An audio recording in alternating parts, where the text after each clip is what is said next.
பகவான் என்ன சொல்றான்னா ஒரு கதை மாதிரி சொல்லி அவன் செஞ்ச தப்ப புரியறதுக்காக சொல்றான். என்னன்னா ஒரு ஊர்ல 2 பேர் இருக்காங்க.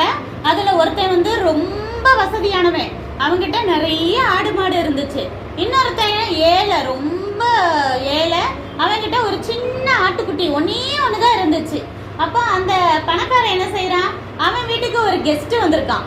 கெஸ்ட் வந்தா என்ன செய்யணும், நம்ம வீட்டுக்கு வந்தா நம்ம வீட்டுல இருக்க ஆடு மாடை வெட்டி தானே நம்ம என்ன நான்வெஜ் ஒரு பிரியாணியோ என்னமோ செஞ்சு கொடுப்போம்.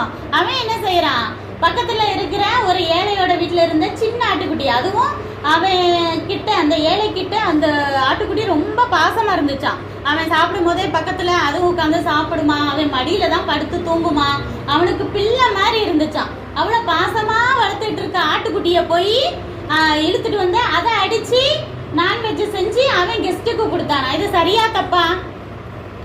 தப்பு தானே, கண்டிப்பா பெரிய தப்பு தான். அடுத்தவன் இதை